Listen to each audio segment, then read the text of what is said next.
Hello, and welcome to today's webinar, A Deeper Dive into Medical Device Security. I'm Beth Kolodny, National Sales Manager from Wolters Kluwer. Joining me today is Lynn Reinheimer, who's the Manager of ComplyTrack Editors and Sales Engineers. For any questions, please use the Questions tab on the GoToWebinar menu on the right side of your screen, as all lines have been placed on mute. An email with a survey and CEU info will be sent out to all attending within 24 to 48 hours of the webinar. And now I'd like to introduce Brian Selfridge, our speaker. Brian's the Partner, IT Risk Management and Methodology Services. He is an experienced healthcare information security leader with roots in Big Four security consulting. He has advised organizations on the development and execution of information security programs and specializes in identity and access management, IT security, web and application security, electronic health record security, and health information exchange services. Prior to joining Methodology, Brian served as the Chief Information Security Officer for an industry-leading healthcare provider where he developed and implemented a strategic plan to safeguard the confidentiality, integrity, and availability of patient health information and systems. Brian holds a CISSP certification and is also certified by the NSA in Information Security and Information Assurance. Brian? Great, thank you so much, and welcome everybody. Hope everybody's back to a productive week after Thanksgiving week, and appreciate you taking the time to meet with us today to talk about medical device security concepts. We did have a webinar about a month ago where we talked kind of at a high-level overview of medical device security considerations and walk through those in some detail. If you didn't join that session, don't worry. We'll recap some of that for you just to catch you up to speed. If you did join that session, we'll be careful not to be too duplicative and have information that may be already covered. The intention of this session is really to take even a layer deeper in understanding how organizations have built out medical device security programs above and beyond just highlighting the industry challenges. And so for those that kind of are looking to build out a program or looking to figure out how this applies to you, hopefully there'll be plenty of actionable takeaways of things you can go back and apply to your own organization, which is our intent. By way of formal agenda, we'll spend some time just, again, recapping the kind of the industry context pretty quickly, and then sharing some other kind of anecdotes and scenarios that we've seen from our activities in actually assessing and doing some ethical hacking and kind of technical testing around medical devices and medical device programs, and share with you some examples and kind of screen captures and things of things that we've seen deployed in the real environments out there, so you can kind of make this a little bit more tangible in terms of understanding the risks and how some of these vulnerabilities can manifest themselves. And then really the bulk of the conversation from there will be highlighting some key steps and elements of medical device security programs that some leading organizations across the country have developed, and again, hopefully that's some information that can be applicable to see how you may be able to apply that yourselves. We will leave some time for some questions at the end, so I look forward to hearing from you or areas that you'd like us to speak about in more detail. So with that, let's dive right into things. Medical devices, we're referring to them as the weakest link in the security chain, and I'll talk about that in a moment. But just to level set, as we did for prior sessions discussing this topic, it's important to understand what we mean by medical devices and kind of clarify that a little bit. For the context of this conversation, medical devices have historically been, if you look back 15, 20 years, have been these kind of standalone pieces of equipment that are connected to a patient, reading out EKG readings, things that are fairly straightforward, single purpose, and would be kind of in the patient room on the floor and didn't necessarily talk or connect to anything behind the scenes. But now, those devices have become increasingly networked and are connected back to the electronic medical record. They're connected to speak to each other. They're connected to all kinds of middleware and supporting systems in between, like servers and databases and interface engines and things where the information that's being collected from the devices, things like pumps, radiology equipment and cyber knives and all kinds. It kind of ranges from small stuff to big equipment. So when we're talking about medical devices in this context, we're really referring to those devices that are networked medical devices, things that are able to communicate outside of their own kind of single-purpose utility, which is most of the devices these days. And we're also talking about those supporting systems that are provided, again, the databases, the servers, and things behind the scenes, because very often those introduce security vulnerabilities and issues as well. So just want to level set that a little bit, make sure we're all talking the same language as we talk about how to build programs around securing this equipment and these types of devices. So when we look at creating medical or information security risk management programs in the healthcare ecosystem, we're always kind of trying to be conscious of where are the shortest paths and the weakest links for there to be exposure to patient information or critical systems. And we've seen medical devices over the last several years have kind of evolved to be a bit of a perfect storm in terms of the combination of their relatively weak security configurations, things like default passwords and missing patches, and very often these devices have remote access capabilities to allow them to be serviced and things, and are using kind of weak security programs and protocols to do that. So we have these kind of relatively vulnerable devices.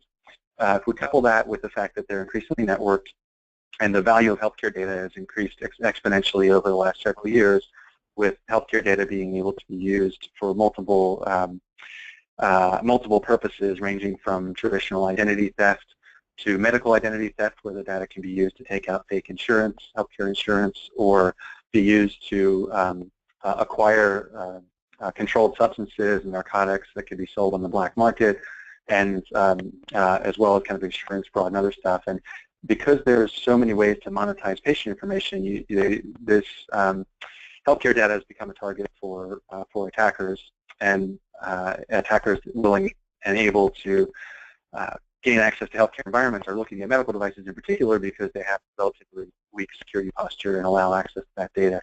Very often, these attacks don't necessarily target medical devices, and the cyber criminals are not as interested in the devices themselves, but they're more interested in using that as an entry point into the healthcare environment in order to then kind of leapfrog over to other systems like electronic health records, finance systems, other places where they can get money and data that can be monetized more easily.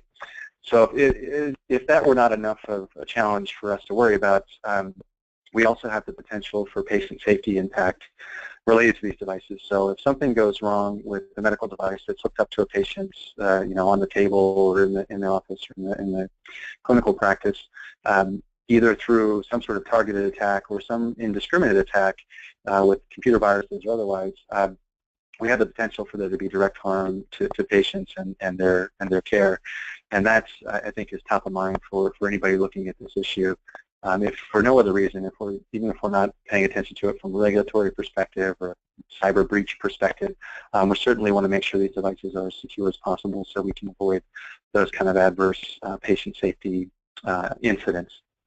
So lots of reasons to pay attention to the issue, and why we'll continue this conversation, I think, for some years to come until we figure this out as an industry. So just want to briefly highlight a couple of the challenges specific to medical devices, and then we'll get into some more details that you can kind of see how this plays out and how to start addressing it. So we look at one of the critical issues is we have a lot of equipment that's been deployed often for 10, 15, 20 years and maintains its functionality within a clinical setting, but hasn't necessarily been updated with the latest and greatest technology, which includes security patches. So we often see these devices running on old operating systems, things as far back as like Windows 95 or Windows 98 or 2000. Things are literally 20 years old in the making and are no longer supported or patched. And so we have these legacy devices as well as some of the new devices that come out that aren't necessarily getting the kind of up-to-date security patches, which leaves them vulnerable to viruses and attacks and all kinds of malicious activity that could leave them vulnerable to access. We also have communication challenges, both internally within organizations where biomedical and clinical engineering departments have historically been separate from IT and compliance programs, and so you have this kind of disjointed org structure, and kind of getting those parties all to the table to be able to communicate around how we secure and protect these devices is a relatively new idea in the last several years, and so we still see organizations struggling with kind of figuring out the communication around that, as well as the roles and responsibilities of who's going to tackle it. And then that also plays out on the industry level, where you have regulatory folks like the FDA and industry consortiums that we'll talk about at some point here, and other kind of parties that are trying to tackle this problem. And you have so many stakeholders in the mix that the communication becomes a challenge in terms of figuring out the most efficient and effective way to bring security to these asset types. So we'll talk about that some more in details in terms of some ways to tackle that, but certainly a challenge that we've been dealing with across the industry. So just some of the issues. By no means is this comprehensive. If you do want some more detail into the challenges, we do have that prior webinar we did. I recommend you check it out and kind of dive a little bit into detail from there. But the last piece I want to point out just around the industry consortiums and regulation environments, it's a bit all over the place. We've got some federal players like the FDA, the National Cybersecurity Center for Excellence, NHISAC, which is the National Healthcare Information Security Collection Group. We've got guidance and support coming from those entities. We have some coming out of consortiums like the Medical Device Information Security Group, MDISS, and MITRE, and some of these other groups. So the good news is we have a lot of folks looking at this issue to try to tackle medical device security, but nobody has quite figured this out and been able to kind of coalesce all this guidance into a single kind of prescriptive set of rules of the road, so we can figure out how to actually tackle this in our own organization, to work with the vendors and all that stuff. So some of the information I'm going to share today is how some organizations have worked around this kind of disjointed situation where we have a lot of cooks in the kitchen, if you will, and how to figure out how to make that actionable for a provider setting is something we'll talk about today. So before we do that, before we get into the actual program development, I wanted to spend a few moments just giving you a couple real-world examples from actual ethical hacking and penetration testing exercises that we've done over this last year or two to give you just some ideas of how this tends to play out. So the scenarios I'm going to show you are somewhat typical, and so they're not necessarily one-off examples or something we see consistently across healthcare providers as we do these tests. And just for those that may not kind of be familiar with what an ethical hacking or penetration test is all about, it's basically intended to be a simulation of a real-world attack where the assessors, such as ourselves, methodology folks, and others will attempt to use all the tools and processes just as a bad guy would to try to gain access to information, and we'll run those same kind of tests, run the same kind of tools, and then if we do identify avenues in, of course we report that back to the entities that we're working with so they can close those security holes before the bad guys get to them. So that's in a nutshell the purpose of it, and very often when we do those tests, medical devices are kind of one of our primary points of entry, just based on some of the factors I mentioned earlier, them being relatively vulnerable to attack. So I'm going to show you how that tends to play out and how that may lead to additional access over time. So the first example I want to show you again is a very typical scenario that we see day in and day out. In fact, this scenario, we just did a test this week on Monday of this week at a client, and this scenario had been set up ahead of time, something we've seen elsewhere, but it's very much real and very much pretty typical. So one challenge that I mentioned earlier in terms of the industry is around password management and kind of weak configurations of medical devices and supporting platforms. So one scenario that we run into quite frequently is these medical device manufacturer vendors, and I'm not going to pick on anyone in particular, it's not the intent, they're all more or less doing the same thing in varying degrees. But very often they'll use the same login name and password across clients. So if you have an IV pump system or radiology system or something else deployed at one hospital, they'll often use the same account credentials to log into, to be used to support the hospital down the street as well as across the state, across the country. Very often these accounts are kind of very easily guessable and well known by the organization. So, for example, there's one vendor who has a username and password that is the name of the company. So username is the name of the company, password is the name of the company, and very often they're deployed with administrative rights to the systems that they've deployed in the environment. So in this scenario, we were able to take a guess and see, if this medical device vendor and product is in use at the client, we're able to log into remote access portal using that account and then access the system internally on the client's network from that point forward. And very often, this particular vendor allows us to have administrative rights to the actual servers and systems kind of supporting the medical devices, in which case we then use that to gain access to passwords and user accounts of other legitimate kind of health system users that have logged into that environment before, using some hacking and cracking tools that we have. And so essentially the medical device becomes a point of entry and a way for us to gain access. In this particular scenario, and as well as the one from earlier this week, we were able to identify that another system administrator within the hospital system had logged into the system. We were able to acquire their password and then use that to gain administrative access across the entire domain and entire network. So that's something that happens quite frequently. And it's funny, I actually had our client this week ask me, like, oh, you got into the system. What was on the system? What was on the medical device? Did you check it out? And I said, frankly, we didn't. We weren't really after that. We just used it as an entry point to get in, and then we went after the electronic health record, the finance system, and HR stuff. So so that kind of emphasizes, I guess, the importance of the kind of gateway factor to medical devices.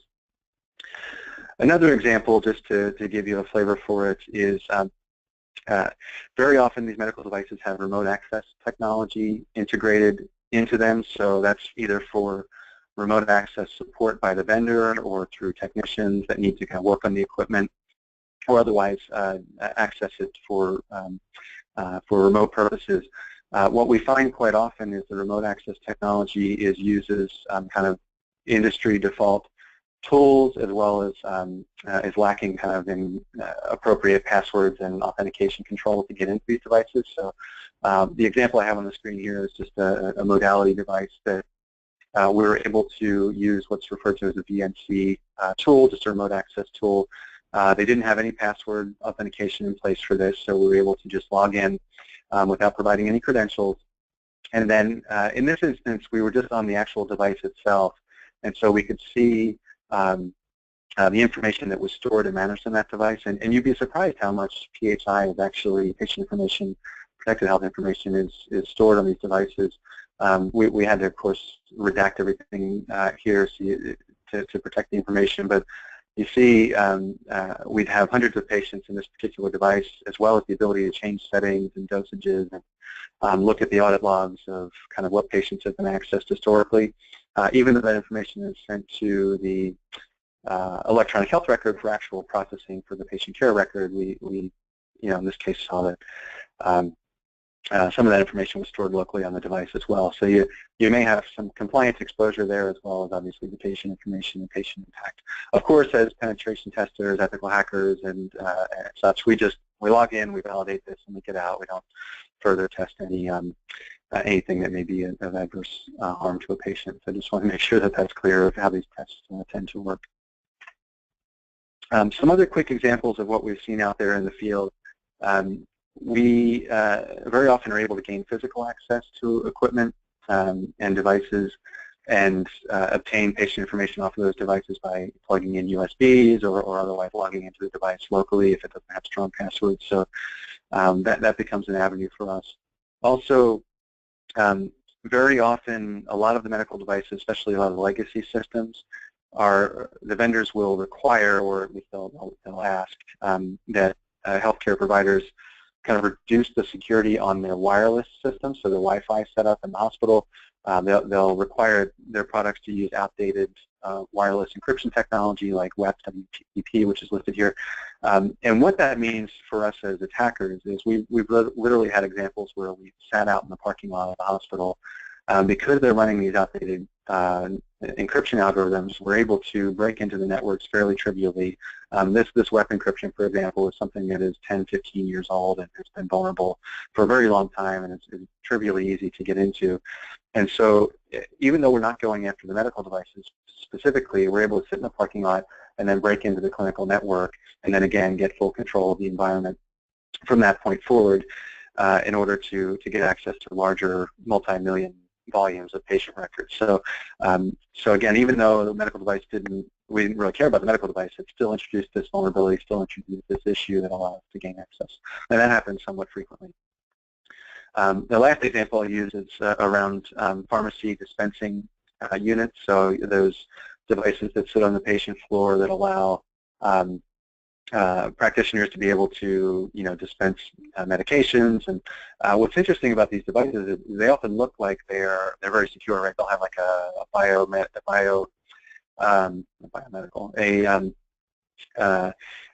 kind of fingerprint reader, a biometric we're looking for, or a PIN code.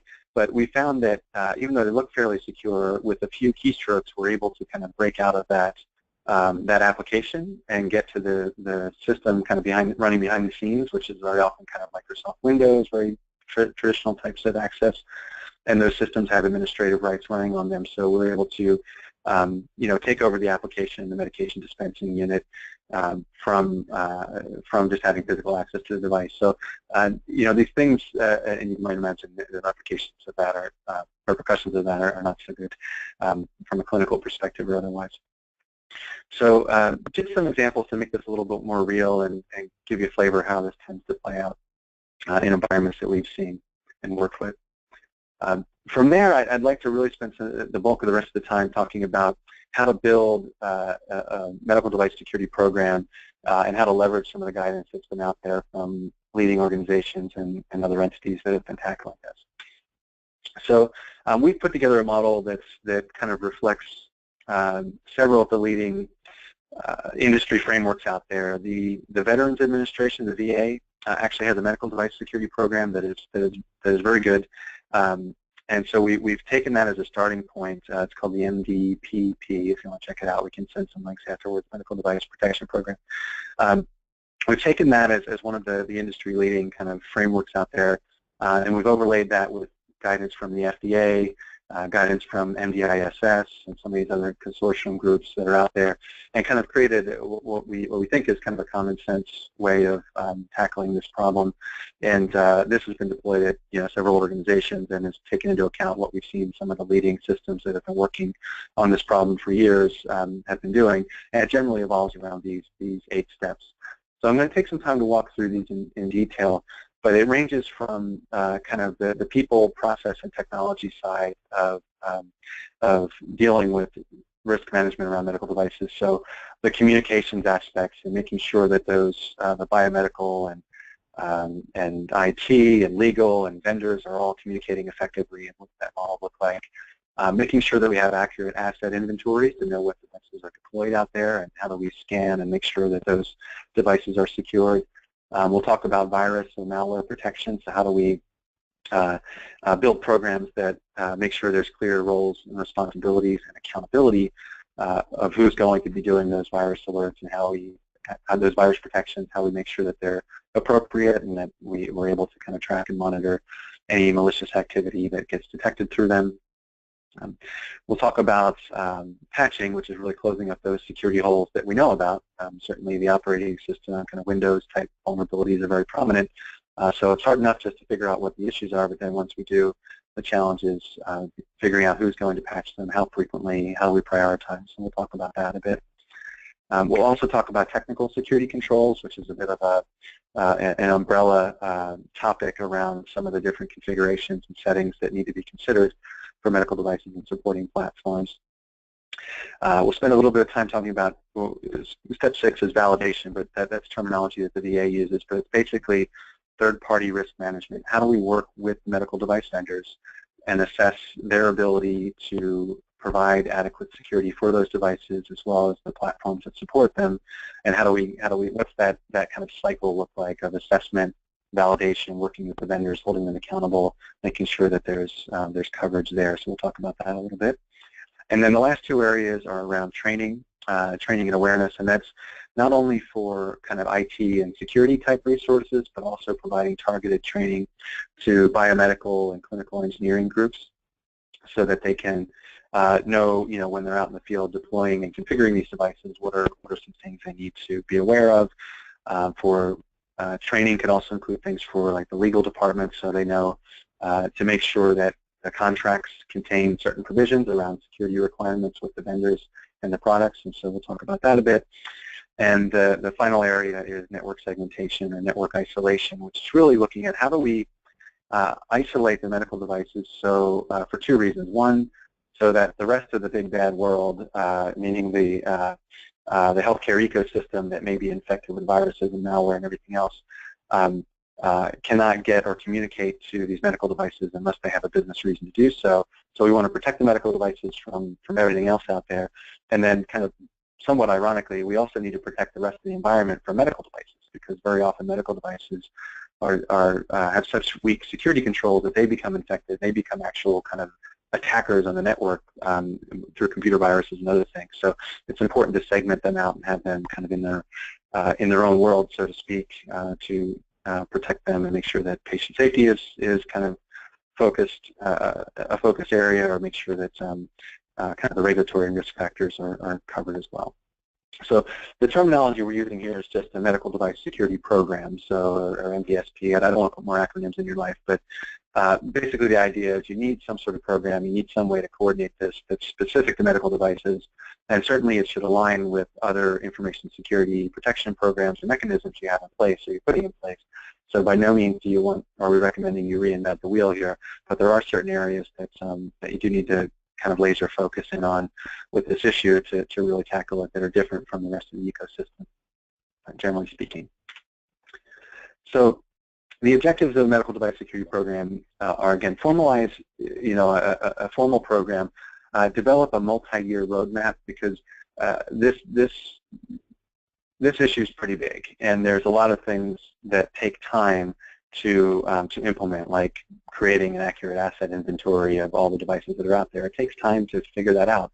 It takes time to re-segment networks and figure out the business rules around which systems should talk to which. So it's important to understand where are your high-risk exposures, what's the level of effort for remediating and addressing those, and then putting a plan together like this that gives kind of a short-term view of what you need to do right away, and then maybe a longer-term view of what you can chip away at over time, so that maybe 3 years, 5 years down the road, you're in a much more secure place over time.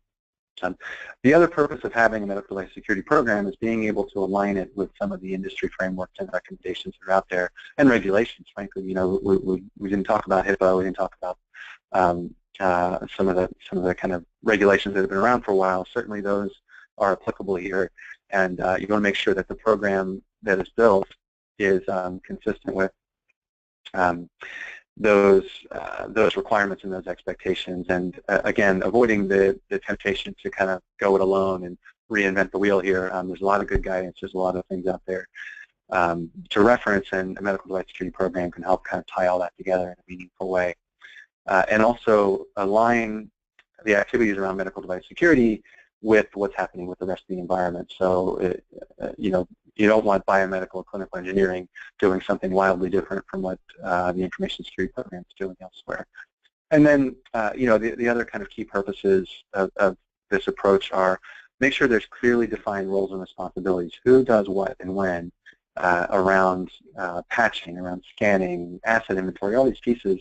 If you don't know who's going to do them, you haven't defined that, you haven't communicated that, it becomes very likely that you get into that kind of blame game and finger pointing, and ultimately no one's actually doing the things that need to be done to address this. So we'll talk about some of these areas as it overlaps in each of the different components here. But ultimately, you want to figure out where does our program stand from a maturity standpoint, using kind of, we use kind of industry standard capability maturity models like this, but figure out, hey, if we're on a scale of 1 to 5, if we're at a 1 or a 2, do we want to be at 3 a year or 2 down the road? Do we want to be at a 4? What are our objectives and what are our time frames around that? And it's important to understand kind of where you are on that journey, and then what some reasonable targets are. So developing a plan, medical device security program can really help kind of clarify that. So the first major kind of bubble in the wheel here is around communication. So it's important to understand that you need to get these folks together and communicating regularly around medical device security considerations. So you may or may not have existing information security and compliance governance bodies and meetings and organizations that get together to talk about information security generally. It's important to have some element of medical device security included in that discussion. So either having a seat at the table for biomedical folks, or having them as ad hoc members, or having certain metrics and indicators that are tracked and reported up through these groups becomes important. And it's also important to get, however you do the conversation, either through a governance body or through more informal communication, but getting some of the stakeholders that are listed here to the table. So obviously clinical engineering, IT, information security would be in play, but also want to make sure there's a loop in for legal, compliance, procurement, and some of these other departments that may be kind of related in an ancillary way to the program. So I mentioned earlier, legal, may be responsible for helping to define contractual obligations, service level agreements, and such, where entities have to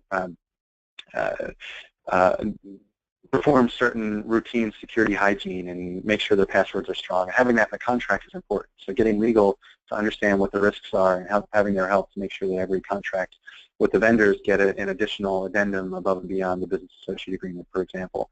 Or getting procurement into the mix, or purchasing, to say, hey, if we're going to buy a new medical device product, or if we're re-upping our renewal with an existing vendor, make sure that we have a check for a security review and make sure that they're meeting all our expectations from a compliance and risk perspective. And getting these folks trained and understood and involved in the process is a critical success factor to making sure that the program gets communicated over time, as well as setting policies and procedures and making sure that each of these groups understands what's expected, each step of the way.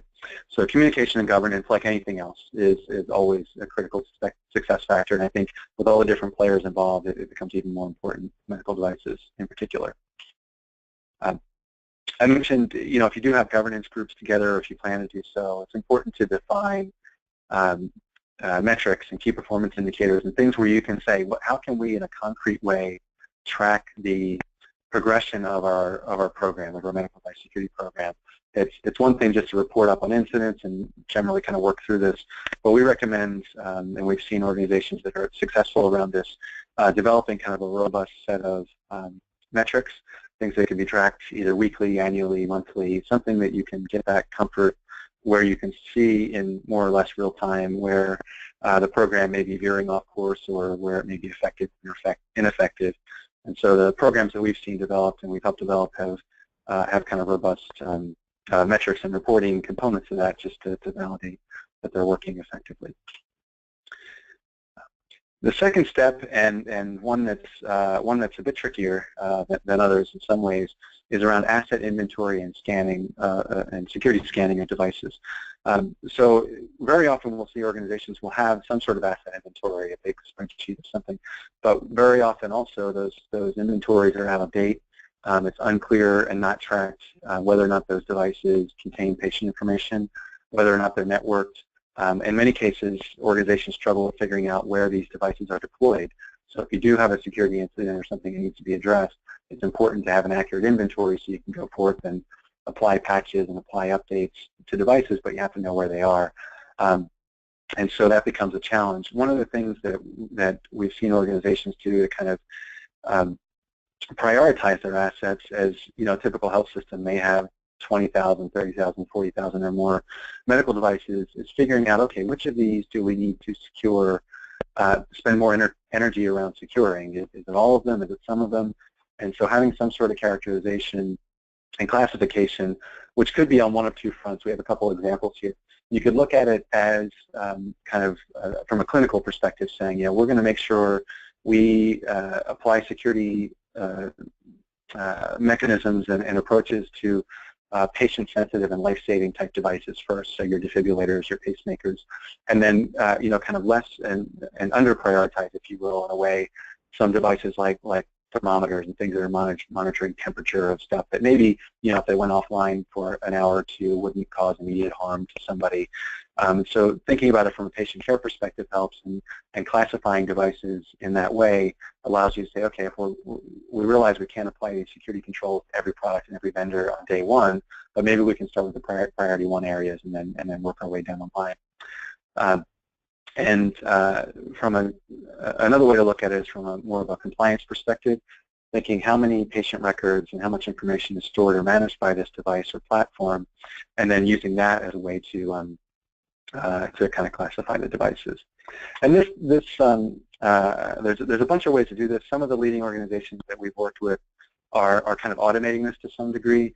So they're using radio frequency ID, RFID technology to automatically track where every device is, and the systems basically allow you to see in real time, kind of with kind of GPS type tracking, if you will. You can equate it to that. Let you see which devices are deployed to which floor, how many we have out there, what type they are, and that can drastically improve the accuracy of device inventories, as well as the response time. If you do have an incident, you can know exactly where to go to find a device, to unplug it, to take it out of service if it happens to get infected or somehow otherwise involved in a security incident. Vulnerability scanning is also kind of in this domain. So by that we mean running security checks in the network to see which particular devices are missing security patches and they have certain security holes in them. And so we want to incorporate that idea of asset scanning, or I'm sorry, asset classification, so you can figure out, okay, of these priority devices, maybe we want to scan some of these more frequently because they're more important and more critical to us, either from a compliance or clinical perspective, and then ramp down the prioritization for the devices that are less important. Again, they're all important, right, but are less prioritized in many ways. So creating a vulnerability scanning tiering structure makes a lot of sense. We've seen organizations do that just to deal with limited resources and time for addressing the scanning activities. So you do want to make sure, if you are doing vulnerability scanning generally, that it includes medical devices in scope. We recommend creating separate scanning profiles that limit the potential for adverse impact of these devices. So there's some settings and configurations that you can turn off in a traditional vulnerability scan, things like denial of service, plugins and stuff, that will limit the likelihood and impact to the devices from a patient safety perspective or availability.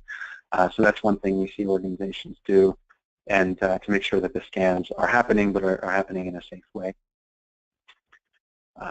Step 3 of the puzzle is around viruses and malware protection. So there's basically two models we see this deployed, and many organizations will have kind of a hybrid approach to this, where some products will use the customer-provided antivirus solution, which means that the health system, for example, would have their own AV antivirus tool, whether it's Semantic or McAfee or Trend or something else, and deploy that on the device itself. The other model is where the vendor provides an antivirus solution that has been tested and vetted with their device and their platform. Either way, it's very important to make sure that whoever's deploying the solution, you have a clear understanding of the following processes. Things like an inventory of which devices have which products installed on them, understanding how frequently the virus patterns get updated. It's really important to understand whether or not reporting and alerting is happening for these devices. So even if the vendor deploys their antivirus solution, it's important to know that if there is an infection or detection device of some sort of malicious program running on it, that someone gets alerted. If the vendor gets alerted, we need to make sure they have a way to communicate that back to the health system. If the health system gets alerted, they need a way to tell the vendor about that. And so understanding, a process of who's going to alert, how incidents are communicated, and really understanding how to track the scanning activity and any incidents that come out of it. So that's often where we see organizations fall down, as well as making sure that any kind of exceptions that have been put in place to bypass certain scans and that kind of thing have been vetted and documented and agreed upon by both parties.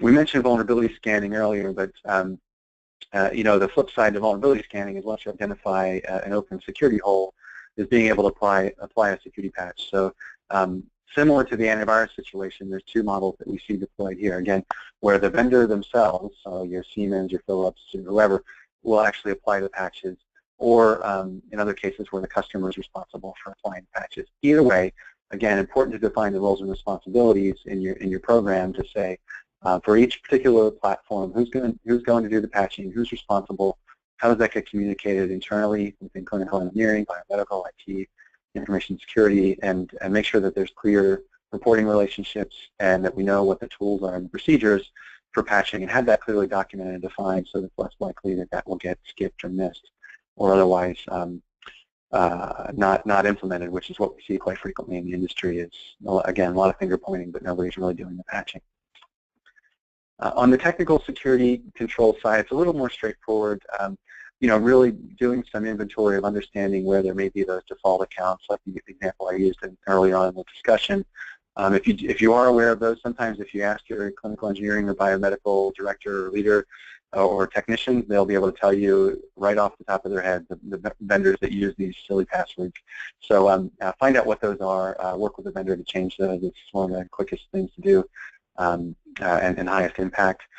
Look towards segmenting the devices, as we mentioned earlier, and providing, especially for the externally facing web portals and things like your Citrix portals and your kind of VPN, making sure that there's multi-factor authentication so that you're not just relying on the password, but also a text message or a code will get sent to somebody to validate that you're actually the person that you say that you are. So even if the vendor is using a simple username and password, with two-factor authentication, that really stops a lot of those attacks and limits a lot of those vulnerabilities. Also want to make sure you have your intrusion detection, intrusion prevention systems are monitoring for activities around medical devices. Sometimes they get forgotten about, and while organizations may be watching general network traffic and server traffic and that kind of thing, they often don't point their IDS and IPS systems to look at medical devices specifically, which is kind of an important, especially since these things are so vulnerable, it's important to see what's going to and from the device to understand how to protect it. Also, limiting USB flash drive connectivity is important. If the device doesn't need that for either servicing or for something else, it's important to turn that off or at least limit it to approved devices so that you don't end up with folks stealing information or introducing viruses through USBs, which happens quite frequently. One of the most important pieces to the puzzle, and we won't have time to go into it into great detail today, but is building a validation or a third-party vendor risk management program around medical devices. So you can do this one of two ways: either in-house develop a program that has this kind of process where you're continually assessing vendors and products at the time of purchase, or for legacy devices, making sure you go back and see, is the vendor doing all the right things from a security standpoint, and maintaining a tracking log and repository around that, and developing corrective action plans with the vendors to make sure when you do identify security risks that you're able to say and put in the contract that the vendor's going to address this by Q1 next year or Q2 or whatever, and having a clear path toward resolution and getting that in the contract where possible. There's also third-party vendors, third-party service providers like Coral Technologies and others that can kind of outsource this piece, but they've already assessed a lot of these vendors, and sometimes that's a useful way to kind of plug into those groups that can tell you, oh, this vendor or this product is more vulnerable than others, and can help you make decisions around purchasing and look at your existing asset inventory. So when you're looking at assessing, there's just kind of two pieces of assessment that have to happen. One is looking at the medical devices themselves and looking at the vendors, talking to the vendors, but then it's also important to assess the program itself. So that big green wheel that I showed earlier, all these things that we're tracking metrics on and we're discussing, it's important to have some routine validation assessment of that whole process to make sure that it's working internally within your own organization. So while, yes, it's important to look at the vendors, it's also important to make sure that we're doing everything we need to do internally within our environments to address assessing these products. Just a quick plug for one of the industry consortiums actually HIMSS and another group put together this form called MDS2 or MDS squared, and that is a set of control questions, security questions to ask your vendors. Most vendors are familiar with this form and this product. As a starting point, if you've done nothing else with your vendors, ask them to produce this, and it'll give you a sense of some of the answers and how they're doing around securing devices, so you don't have to necessarily invent all the questions to ask them. It's been defined already, and you can check out the MDS2 questionnaires that are publicly free and available and published if you want to check this out. In terms of training, it's important to get training out to each of the different stakeholder groups that we mentioned earlier. And you can use your traditional deployment models, computer-based learning, getting out into quarterly meetings and doing lunch and learns and those kind of things. But it's important to not only deliver the training, but to track it and make sure employees have access to that. And some of the topics to consider in those training events would be, an overview of your overall medical device security program, if you have one, roles and responsibilities, who does what, some general kind of industry context and understanding of why these devices are vulnerable and what we can do to protect them at a high level at a minimum, so at least stakeholders understand where the risks are. And then depending on the stakeholder group, you may want to do more targeted guidance around some of the technical security controls, like if you're training IT, you may want to talk, or the network folks, you may want to talk about web encryption and these outdated technologies and things they need to be aware of, and to not let the vendor, drive that conversation, and make sure that you're securing activities. So these are just a few examples, but important to make sure the training is kind of targeted and specific to the different group that you're dealing with. And then the last piece is around network isolation. As I mentioned, this is a model that the VA has put out, the Veterans Administration. It doesn't necessarily matter how you design your segmentation. You may just put all the medical devices in a single virtual LAN or network segment and leave everything else in its existing environment. It could be that simple. Some organizations will do even further segmentation based on types of devices, which is what's kind of outlined here. But you can check into how the VA has done it. They've published this information, and then figure out how that works in your own environment. So the last piece I have here before we turn over to a little bit of a quick demo on ways to kind of assess these environments and open up the questions. When you look at a roadmap for moving forward, it's important to look at that kind of 3-year view and make sure you can bite off enough that you can chew without kind of overloading existing resources, as well as, you may need to deploy some additional resources, but it's important to balance it out over time and have a plan and kind of, a prioritization around this, because you quite frankly can't get it all done. There's too much to do at once, and it's important to, when you're developing a program, to make sure, like any other project or program management, you have a way to chip away at it and have clear expectations around timing for each of the initiatives that you can track over time. So with that, these are just some examples from the plan. I'm going to turn it back over to Lynn, who can talk to us a little bit about the tools and processes that can be used to assess these platforms. So over to you, Lynn. Great, thank you, Brian. And I'm just going to take a quick 5 minutes to talk a little bit about our Information Security Assessment Manager, or ISAM for short, and then we'll turn it back over for any questions that you might have for Brian in our remaining time.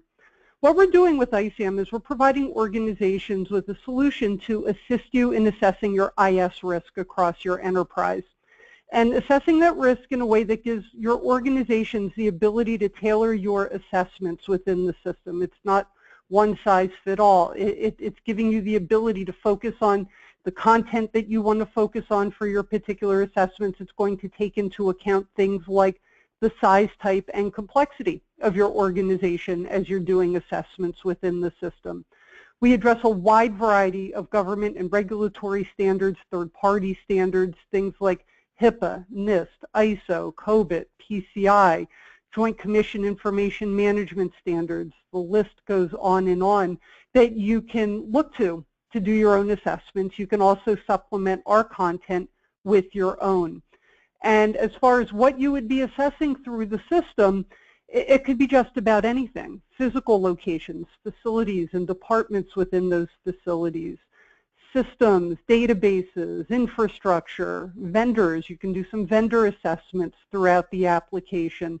And it's going to give you the ability to designate who you want to be responsible for answering the content for specific assets, all of the content that we have within the system is closed-ended yes or no content.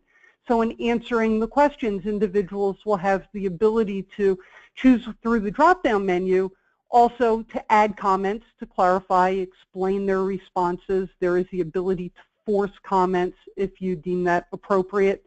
Respondents can attach supporting documentation to their answers so that they have that evidence tied to how they're answering these questions. There is the ability for the respondents to see where these questions have been taken from. So it justifies the inclusion of the questions within the system. It provides an educational component so individuals can understand why these things are important to them. As content is being answered and issues are being identified, you have the ability within the system to create and manage detailed corrective action plans, starting off the process with determining for these areas that you've assessed, do you want to create a corrective action plan? Is this an area of high risk, perhaps, that you want to focus on, or perhaps areas where the risk is low based on how you've answered the questions and you're going to accept the risk? Being able to make those choices and then manage your corrective action plans within the system. And then also, it provides you with an extensive amount of reporting that's going to give you a lot of choice as far as how you want to be able to present this information, depending on the purpose of the report and who you might need to present it to. So there are going to be very detailed text and data reports that you can work with, higher level oversight type of reporting that you can utilize, charts and graphs and heat maps and color-coded scorecard reporting where at a glance the individuals are going to understand what you've been assessing and where your risk exists, as well as reports that are specifically designed to present to stakeholders that you have the ability to utilize. So being able to utilize ISAM to own the assessment process yourself versus perhaps having to rely so exclusively on outside consultants. So being able to take some of that process in-house. So that was my 5 minutes. So at this point, I'm going to turn this over to Beth to see if we have any questions that Brian can address for our remaining time. I have a few questions that people would like answered, but we do have some time. If anybody would like to ask some more, you can just post it on the right-hand side. Also, if you haven't gotten your handouts yet, please note that on the right-hand side, there's a link that says handouts, and it's right there. So Brian, to start, how do you prioritize the devices that folks should start with? There's a lot of good information you gave today. How do you prioritize it? Yeah, it's a great question. And in terms of prioritizing the devices, I would kind of refer to that idea of clinical importance versus kind of compliance, significance, and number of records managed. So that whole piece, I think, we talked about a bit. In terms of prioritization beyond the devices themselves, I think you have to start with the low-hanging fruit, the things that you can handle yourselves in-house, things that you have direct control and influence over. So, for example, there's going to be systems that, if you're a health system, you have the opportunity to vulnerability scan and patch and build a program and build the communication models and the governance models. Those types of things are the places to start, I think, just to lay the groundwork for a program overall. And then some of the areas that have more of a dependency on the vendor, where you've got to kind of deal with contractual considerations and things where you have to reorganize your whole network around these devices. I think those things become priority 2 and 3. I mean, you certainly get started on them, but I think there are things that just take longer time. So, get to those low-hanging fruit type areas, and actually I'll bring up this slide. Get the stakeholders engaged, establish the program, and then get your inventory in order early on. Figure out your metrics and KPIs. So some of these things listed here as an example from first-year activities are definitely a place to prioritize as a starting point, and then start chipping away at some of the other areas. There's no silver bullet for this for sure. You have to look at your own environment. If you haven't done an assessment of your environment, I would recommend against just kind of going out and conquering and trying to tackle all this. I would get an assessment against the medical device, these areas that we talked about today, and at least figure out where you stand, and that'll help drive your prioritization a little bit more specifically from there.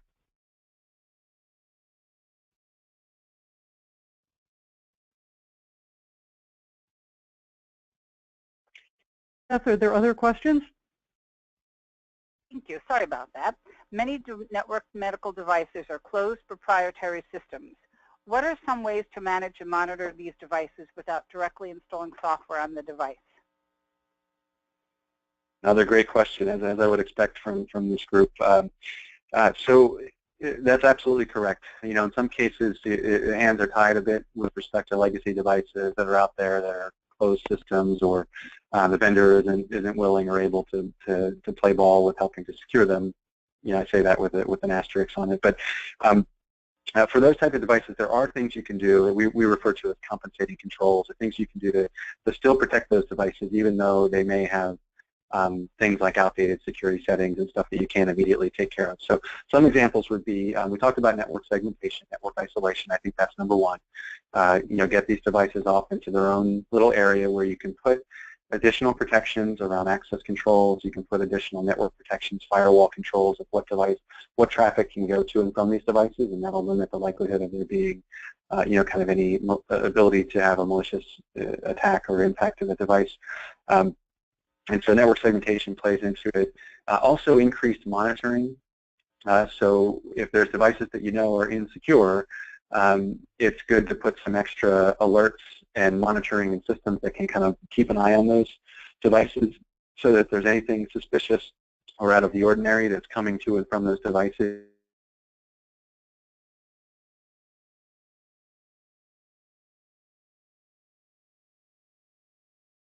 there's a high likelihood they may get infected or otherwise compromised. At least you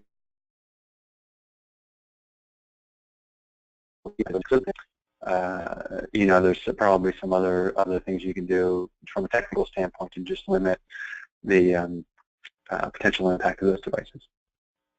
Great. Now, if you've never worked with your medical device,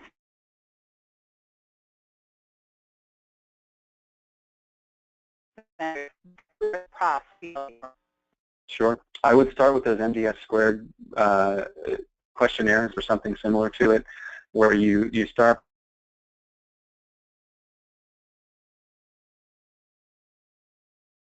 by hard to figure out and realize. Figure out who your medical device vendors are. Start with the most prominent ones, being the highest volume, highest transaction vendors that you deal with. Start with issuing some questionnaires, understand their security posture, how that relates to industry expectations as well as your own security policies and requirements. So you may want to augment the questionnaires that you send out there, but start by assessing where they stand, and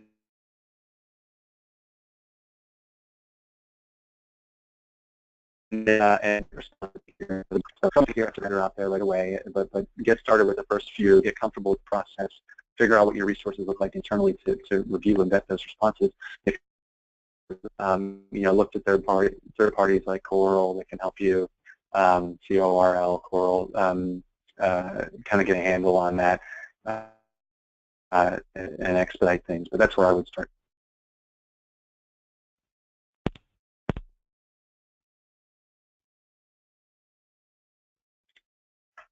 Any other questions, Beth? I think we're close to time. I don't see any other questions in the queue there, Brian. This is Mary. Sorry, I'm jumping in. I think we're all set, and I appreciate everybody's attendance today, and I definitely very much appreciate your excellent presentation and time. And I hope everyone has an excellent afternoon. Thank you for attending.